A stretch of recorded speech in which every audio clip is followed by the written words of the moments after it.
Chers téléspectateurs, bienvenue à votre programme hebdomadaire Pépite consacré aux questions entrepreneuriales. Ce matin encore, nous sommes allés à la rencontre, j'ai envie de dire, nous sommes allés dénicher un jeune garçon pétri de talent. Tenez-vous tranquille, ce n'est pas un chanteur, ce n'est pas un danseur, ce n'est pas un influenceur dans le sens auquel vous connaissez, mais tenez-vous bien, c'est un garçon pétri de talent, c'est un dessinateur, c'est un peintre. Il exprime au travers de ses différents tableaux ce qu'il ressent, ce qu'il perçoit. Bien qu'handicapé, il est sourd-muet, disons-le comme ça.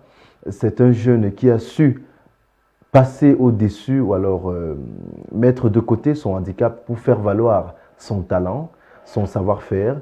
Il est un garçon agréable, c'est un garçon sociable et il est avec nous sur ce plateau ce matin. Il s'appelle Michel Abolo. Bonjour. Voilà. Comment allez-vous ce matin? Il est accompagné de son frère, au passage, Loïc Abolo, qui est son frère aîné. Bonjour à vous. Bonjour, bonjour. Ça va bien ce matin? Ouais, tout va bien pour nous deux. D'accord. Alors, Michel, nous, dans le cadre de la production de ce jour, va nous expliquer. Il a réalisé un croquis, c'est un tableau. Avant d'entrer de plein pied, chers téléspectateurs, dans ce programme Pépite, il va nous expliquer ce qu'il a bien voulu faire ressortir au travers de cette œuvre artistique ô combien alléchante. Je vous propose, juste après la transition, de faire un zoom sur cette œuvre d'art.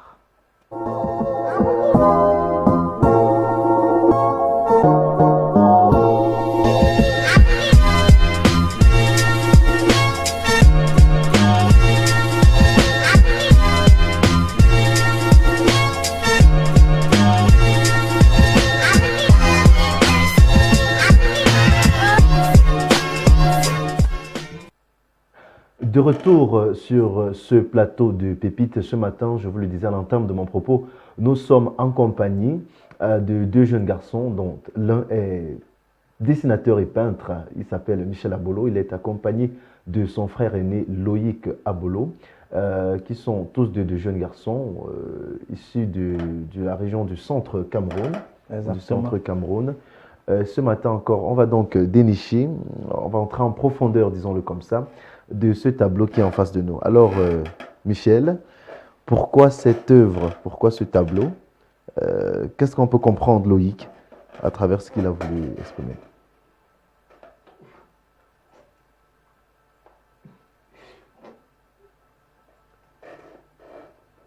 Il est en train de dénoncer les souffrances des femmes. Oui. Par rapport à tous les problèmes qu'elles ont en société. Premièrement, les violences faites aux femmes. Oui. Qui sont, comme vous le savez, l'actualité ces derniers temps. Oui. Et donc, il voulait faire un tableau actuel.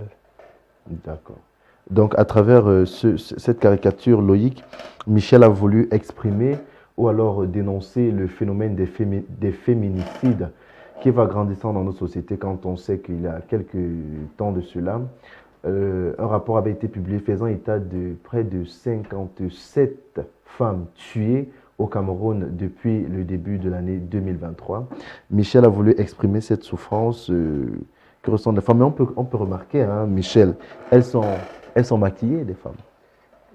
La femme en fait ça. Oui. Loïc? Oui, là, effectivement, elles sont maquillées. Ce qu'il y a, c'est que, comme il expliquait, les femmes dans la société, on veut toujours qu'elles soient belles en toutes circonstances, malgré leurs problèmes. D'accord. Malgré leurs problèmes, donc... Elle a comme une sorte de manière dont elles paraissent être, mais qui n'est pas leur vrai état d'âme. D'accord.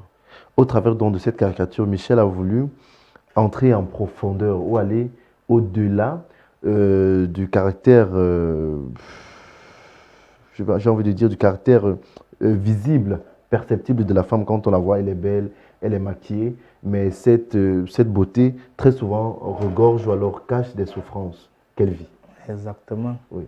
Beaucoup, les femmes n'aiment pas montrer la souffrance qu'elles endurent, elles préfèrent souvent souffrir en silence.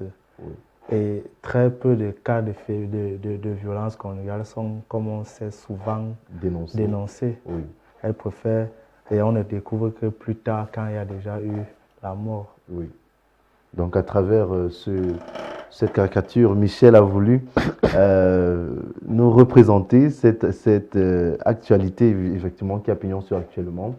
Le cas des féminicides, des violences faites aux femmes. Et quand on sait qu'il y a quelques semaines de cela, le ministre de la promotion de la femme et de la famille, le professeur Marie-Thérèse Abena-Ondoa, avait initié 16 jours d'activisme pour effectivement sensibiliser tous les jeunes et tous les acteurs sociaux dans le cadre de la protection de la femme ainsi que de sa condition. Et quand on sait également qu'un projet de loi avait été initié au Parlement en vue de sensibiliser et alors de sanctionner tous ceux-là qui viendront à commettre des violences sur les femmes. Et on remarque au bas de son dessin, Loïc, qu'il a mis sa signature. Oui, exactement. Généralement, qu'est-ce que ça représente pour lui?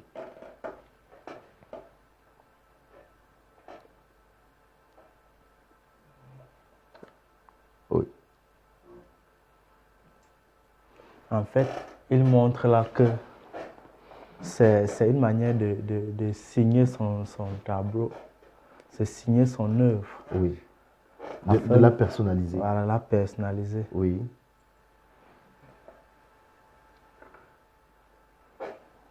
Là, il vient de nous montrer qu'il va toujours signer avec son prénom et son nom. Oui. Son prénom et son nom pour attester de l'authenticité. L'authenticité de l'œuvre. D'accord. Voilà donc, chers téléspectateurs, vous avez en visuel ce croquis qui a été réalisé ici même directement par Michel Abolo, je vous le disais à l'entame de ce programme. C'est un jeune dessinateur, peintre. Il représente les situations de la vie qui le touchent et qui nécessitent, selon lui, qu'on en parle, qu'on les dénonce et pourquoi pas qu'on les exalte aussi. Mais ce matin, il s'est arrêté sur la dénonciation des féminicides qui ont longuement marqué notre actualité au Cameroun. Je vous propose donc, en cette petite transition, de souffler un peu avant de revenir écouter ce qu'il a à nous dire, car je puis vous le promettre, il a une histoire très particulière.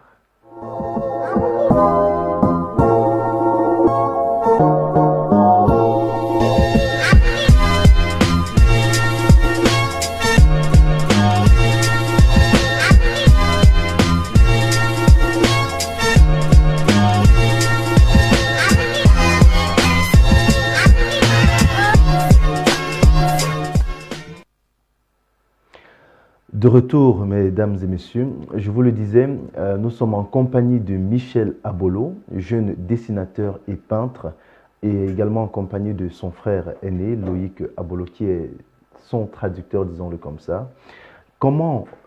Loïc, comment est-ce qu'est née cette passion pour Michel de dessiner un jeune garçon qui est bien portant, disons-le comme ça, bien que frappé d'un handicap? Comment est-ce qu'est née en lui cette passion pour le dessin?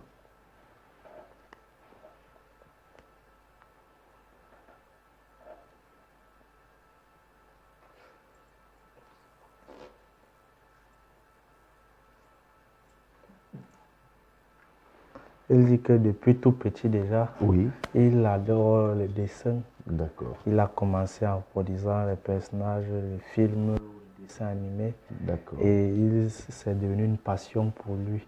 Oui. Et en grandissant, il a voulu faire de ça son métier. Est-ce que au travers de cette passion-là qu'il a développée, qu'il a domestiquée, qu'il a nourrie en lui, il n'a pas rencontré, il ne s'est pas heurté aux difficultés, par exemple le refus des parents, les parents qui voyaient en lui un autre type de profil de carrière, par exemple médecin, ingénieur, pilote, journaliste? Est-ce qu'il n'a pas fait face à ces difficultés? En fait, là, il a eu de la chance. Oui. Nos parents sont ouverts, sont très ouverts. Oui. Déjà très petit, il nous encourageait. Il encourageait dans le dessin en lui donnant beaucoup de papier pour qu'il puisse dessiner. Et je me souviens une fois même, notre père lui a donné un kit de peinture. Oui. Et là, il avait à peine 7 ans. Wow. À peine 7 ans. Et il faut dire que Michel est handicapé, disons-le comme ça. Il est sourd-muet. Comment et à quel moment est-ce que vous avez découvert que c'était le cas? Lorsqu'il avait 6 mois, Oui, il a eu la méningite. Et à l'époque, le vaccin, la méningite, ce n'était pas aussi courant qu'aujourd'hui de vacciner les enfants, la méningite. Et donc, il est tombé gravement malade. Lorsqu'il était guéri, la méningite qui attaque les nerfs avait déjà détruit ses nerfs auditifs, qui fait qu'il est devenu incapable d'entendre. il faut peut-être le rappeler, Michel est né en 2003. En 2003. Il est issu d'une fratrie de 5 enfants. Donc vous êtes 4 garçons et une fille. Il est le quantième? Il me suit directement le deuxième. D'accord. C'est vous l'aîné? Vous êtes l'aîné et puis il est le deuxième. Derrière vous, il y a une cohorte de 3 personnes encore. Voilà. Et comment, après qu'il n'ait pas été admis, disons-le comme ça, à l'école d'art, en lien avec son handicap, comment est-ce qu'il a géré cette phase? Où est-ce qu'il a trouvé de la force pour ne pas abandonner son rêve de devenir dessinateur? En fait, il était à cause de son handicap, il était, comme vous pouvez imaginer, en colère. Oui, Parce qu'on a dû chercher plusieurs écoles et toutes ont refusé. oui, Heureusement que plus tard, il y a un artiste qu'il a vu dans son école, qui a vu comment il dessinait, oui. qui a vu son travail et qui a décidé de prendre en charge Oui, et de lui apprendre les rudiments de la peinture. d'accord. Cet artiste, comment il s'appelle? Il s'appelle Charles. Charles. Et il est à Spirit Art. Spirit Il Art. appelle son atelier. D'accord. Spirit Art est donc le label qui a fait éclore le talent de Michel, qui est aujourd'hui d'ailleurs apprécié. On vous a vu à l'œuvre au Salon international pour la promotion de l'entrepreneuriat.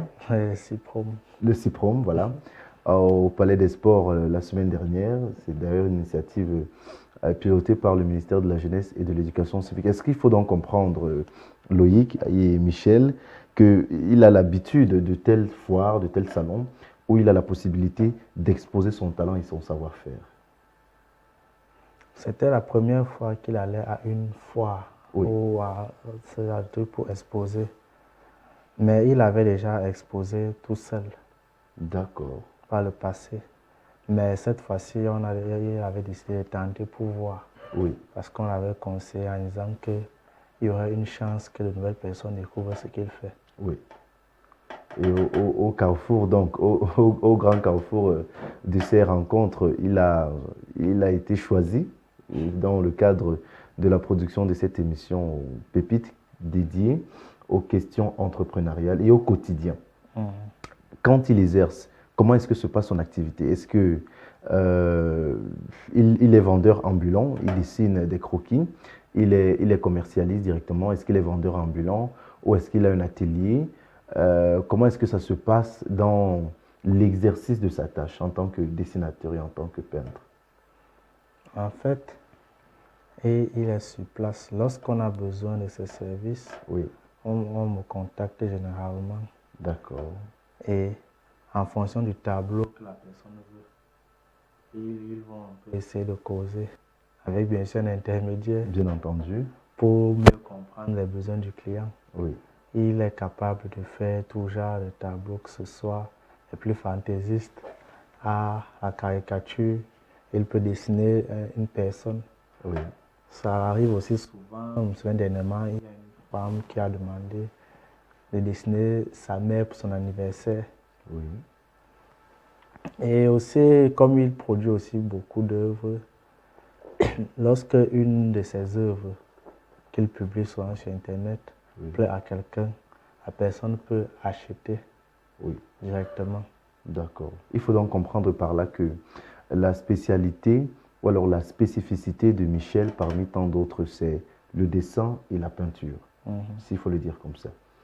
Donc, est-ce que il parvient toujours dans le cadre de l'exercice de sa tâche à joindre les deux bouts? Est-ce qu'il n'y a pas de difficultés au quotidien? Est-ce qu'il n'envisage pas étendre la chaîne? Comment ça se passe de manière concrète? Pour les difficultés, je pense que c'est assez évident que toute activité rencontre certains problèmes. Oui, Et pour lui, le premier, c'est la communication. Il n'y a d'accord. pas toujours, Ouais, il n'y a pas toujours quelqu'un à côté oui, qui va l'aider, qui va servir de médiateur entre lui et un et c'est potentiel le client, client. par exemple. Oui, Oui. Ce qui fait que c'est très compliqué. Même quand les deux vont passer par l'écriture, oui, ce n'est pas toujours facile pour les gens d'exprimer clairement ce qu'ils veulent par là. oui. Ils tournent soit en parlant longtemps, même s'ils veulent dire un truc simple. Et c'est souvent difficile pour lui. D'un autre côté, lui, il souhaite étendre ce qu'il fait. Oui. Par exemple, à personnaliser les t-shirts. Il a D'accord. fait ça à de rares occasions, Oui, mais il compte vraiment rendre ça comme faisant partie de ce qu'il fait. Parce que c'était souvent des trucs qui étaient hors, qui n'étaient pas dans ses prestations. oui. Et il faisait ça comme ça. Maintenant, il veut personnaliser les t-shirts et chaussures et autres. Il m'a déjà personnalisé quelques habits. Hmm. La chance que j'ai quand il est là à côté. J'espère aussi peut-être que dans le cadre de cette émission, il offrira euh, une de ces personnalisations, disons-le comme ça, à l'équipe des Pépites. Mais avant, en dépit, hein, j'en viens à ces questions de communication auxquelles il fait face. Est-ce que on peut communiquer avec lui peut-être par message? Il sait quand même se servir d'un smartphone. Oui, oui, oui. Euh, Principe. Le truc qu'il utilise principalement, c'est WhatsApp. d'accord. WhatsApp ayant l'avantage d'avoir les messages et les appels vidéo. Oui, Pour ceux qui savent se servir du langage des signes. dans les signes. Et même sans le langage des signes, tout le monde peut se battre à essayer de dire un truc. On va dire que certains signes peuvent sembler évidents. Quelqu'un veut dire téléphone, il va. Ouais, Ouais. Donc, jusque-là aussi, il peut vous comprendre. d'accord. Et actuellement, il faut dire que Michel poursuit ses études. Non, là, maintenant, il a décidé de directement se professionnaliser. Donc, il a terminé sa formation. Formation, oui. Et il peut maintenant exercer. D'accord. Il a reçu un parchemin, voilà, comme on dit. Il a reçu un parchemin lui permettant effectivement d'exercer ce métier qu'il a tant passionné et pour lequel aujourd'hui il continue à faire la joie de plusieurs Camerounais et Camerounaises. En dépit de tous ces aléas, Michel, Loïc, est-ce que Michel n'envisage pas peut-être s'étendre, comme je le disais, un studio ou alors peut-être rechercherait des partenaires. Si jamais il y a des partenaires pour l'aider, est-ce qu'ils seront les bienvenus? Oui, effectivement. Il ne dira pas non à quelqu'un qui veut l'aider. Oui. Si quelqu'un pense qu'il peut lui apporter un plus, que ce soit financièrement, matériellement, par exemple, ça serait bien un partenaire qui pourra l'aider à mieux gérer ses activités. Oui. Et oui, comme vous avez abordé le sujet plus tôt, effectivement, à ce moment, il cherche à avoir un studio, un bon studio, Oui. où il pourra plus facilement créer. D'accord, créé. Et est-ce qu'au niveau du ministère des Affaires sociales, il ne reçoit pas un appui quand on sait que des personnes handicapées, disons-le comme ça, sont rangées généralement dans le cadre des personnes un peu privilégiées. On les appelle des personnes délicates. Généralement, la loi emploie le terme des personnes délicates en lien avec certaines faveurs qu'on leur accorde. De ce côté-là, comment ça se passe? Effectivement, de ce côté-là, il a déjà sa carte d'invalidité Oui, qui atteste de son handicap et qui, au besoin, lui permet d'avoir certains avantages. oui, Et pour l'aide, il faut dire que dans le cadre de sa formation, oui, qui a été un peu coûteuse, on va dire. Il a reçu l'aide pour Mandicam. Il a financé ça avec une ONG, CBM, qui ont financé une partie de sa formation. D'accord. Une grande partie même. Et ça a beaucoup aidé. Les parents, ça a été... Et c'était un soulagement parce que notre père était mort plus tôt. Oui. C'était compliqué pour notre mère seulement Oui. de prendre en charge les coûts de sa formation. J'en venais. Dans sa biographie, vous faites mention justement du décès de papa qui est mort il y a combien d'années?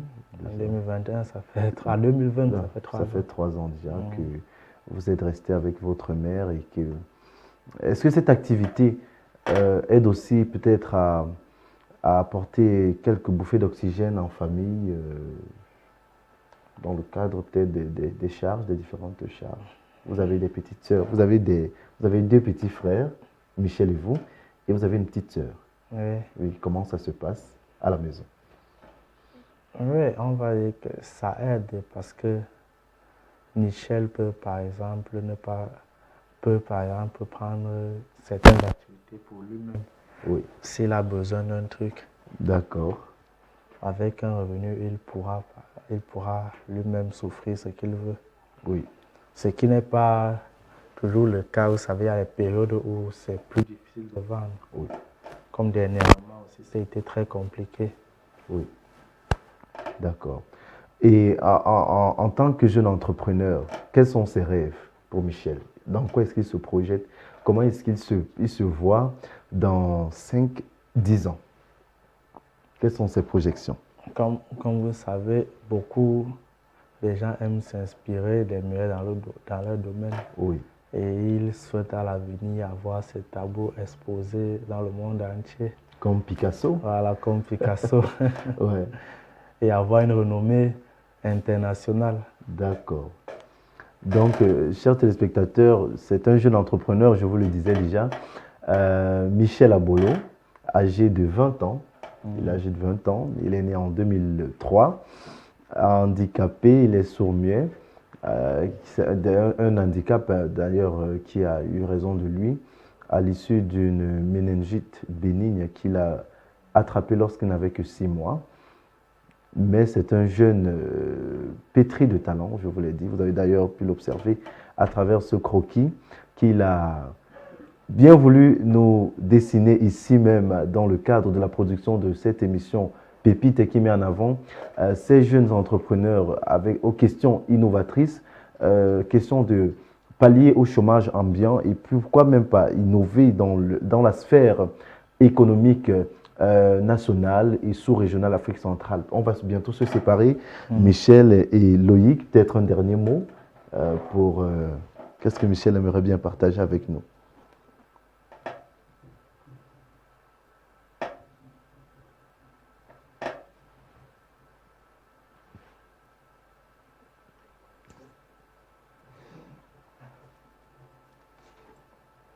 Michel dit que, comme dernier mot, il aimerait dire que, quel que soit comment on est, oui, il faut toujours essayer d'accomplir mieux chaque jour et ne jamais abandonner.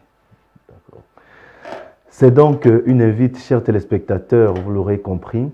Michel invite tous les téléspectateurs à croire en eux, à persévérer et à domestiquer, à ne pas laisser s'endormir au fond d'eux cette passion qu'ils nourrissent, qui peuvent faire d'eux, demain après-demain, des personnes, mais alors des personnes reconnues, des personnes appréciées, des personnes qu'on peut taxer de modèles, disons-le comme ça.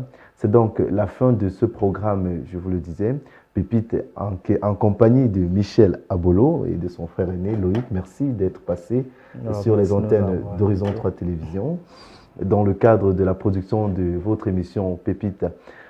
Michel est un jeune dessinateur et peintre. Vous savez comment le joindre. Si jamais vous aurez besoin de ses services, c'est un jeune dessinateur et peintre, ça je l'ai déjà dit. Il est basé à Yaoundé, à Mimboman. Au bas de cet écran, vous aurez la possibilité de le joindre. Merci de nous avoir suivis. Bonne semaine à tous et portez-vous bien. À la prochaine.